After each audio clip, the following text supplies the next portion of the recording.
bells and whistles for all the add-ons that they created. But if you just want to start off creating simple environments, this is the place to go.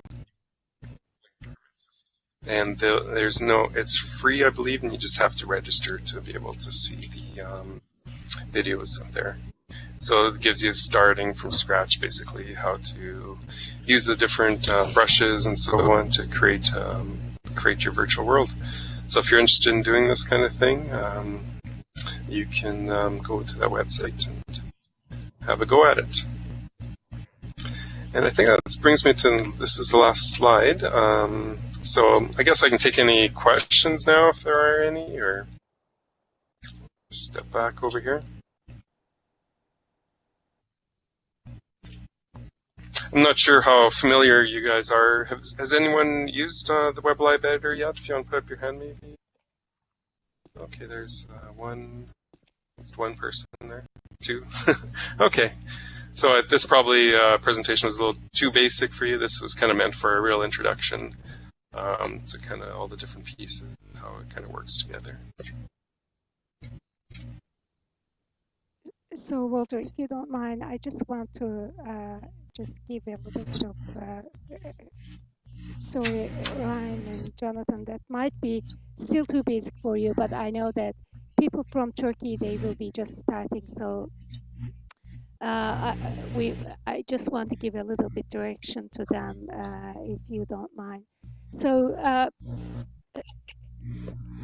I guess especially for the people who would like to use web.alive editor and create environment from Turkey, you can, everything step by step is written on WAgenesis site. How you can download the editor and what type of environment you need, what type of configuration you need, everything is there. And what Walter has just presented is about how to use the terminology, just to get familiar to that a little bit. So once you start using it and going through the tutorials that Walter has given the link, then of course there will be many questions. So the forum side of WAgenesis is for that purpose. Please do not hesitate to post any questions you might have. We do have lots of tutorials as well, step by step, going different aspects, different objects and environment in how to create them in web.alive. So and we are hoping to have Walter later on for question and answer session within a couple of weeks. So if I may recommend, please go download web.alive editor and start playing around with it, start creating your own environment and fire any questions that you might have, and I'm sure somebody within our community will answer it. It is very difficult to run as a classroom type of educational sessions here and do it one by one, but we are here to answer any questions that you might have. Okay, that's my piece, Walter. Yeah. I think Birgit has a question. Yes, can I ask something? Sure. Absolutely. Would you like to go on shout mode, Birgit, so that we all can hear you? It's very difficult to hear. Is it better now? Yep. Yeah, I can hear you fine. Okay. I was going to ask you, I understand that I can download everything and then create my world in my computer, right? Correct. Then how do I get it into internet, web.alive? Do I have to give it to a server, put it in a server? Or? Yeah, you need a server, and I know Avaya was giving away free, like 60-day or trials or something like that. I'm not sure if that's still available, Niket. Do you know or not? I think it is still available. And Birgit, for community, we have testing server. So we have a server available for anyone to upload their environment and test it out.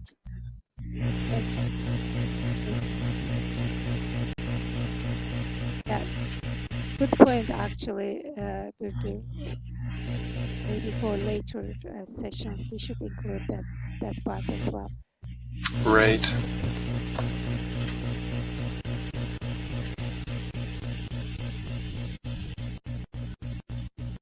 Okay, maybe Jonathan, Ryan, if you have any more advanced questions, please feel free to. I can run. Thank you very much for the presentation. Very good.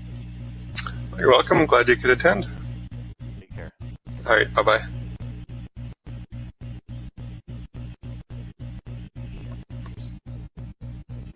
Yeah, I believe that for a starter, I have many ways to go.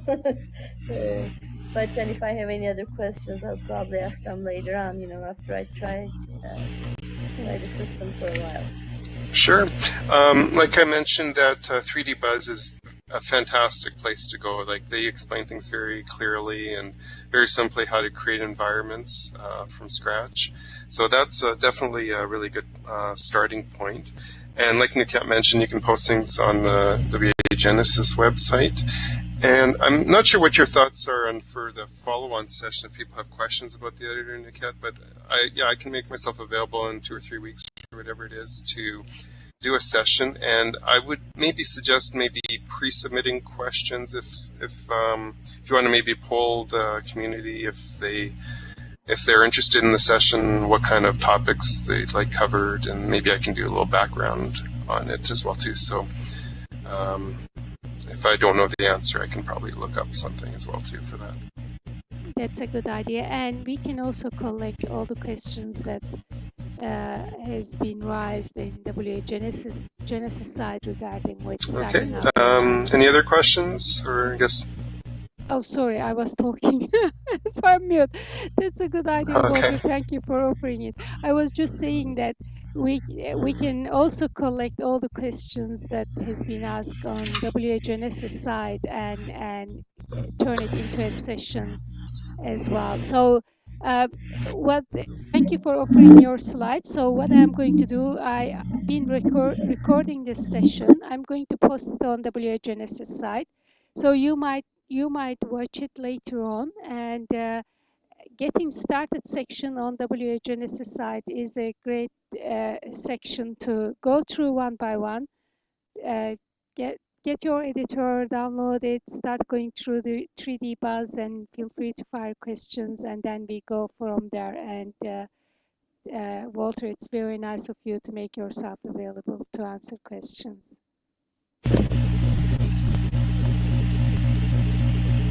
Sounds good. Okay, so I guess there's no other questions. I guess we'll wrap it up for today. Thank you very much for everyone coming. Jonathan, do you have a question? Yes, no. Okay. Birgit, would you like to stay so that we can chat a little bit? Yes, sure. Okay. Sorry, Jonathan, were you still talking? I thought I heard you still. Oh, okay. Yeah, that's another tool. Yeah, just getting into it. I'm getting through to doing the sky modeling and terrains as well. Oh, okay. I haven't been doing anything with that for the last month or so, but I'll be getting back into it and seeing what problems I come up with. Yeah, trains are a little tricky. There's a few gotchas for that as well too. It's not the easiest tool to use, the train editor and the web.alive editor. I had to fight with it a bit. Yeah, no, I was just trying to get images created. I have access to GIMP. I have an old Photoshop.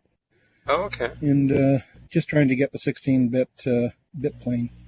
Oh, okay. But no luck so far, and I gave up on it for a while. Yeah, I never did that way. There's another way to do it, to actually use the tools to kind of mold your terrain using some tools rather than creating a plane, like you said, the bit plane. Because I never did get that part working. I know other people have, but I'm not sure. It's not that interactive. I guess you have to create the plane and then you're kind of stuck with it, unless you go back outside your tool and change it. Whereas if you use the native tools inside the editor, then you can actually tweak things as you see fit. Yeah, I was interested in just getting a specific type of terrain, importing what do you call it, the digital maps. Oh, okay. I forget the name of them now. Anyway, doesn't matter. Okay. Okay, thank you very much, Walter. That's very nice of you. Welcome. My pleasure. Guess until next time, I'll see you guys then. Okay, take care. Okay. All right. Bye-bye. Bye.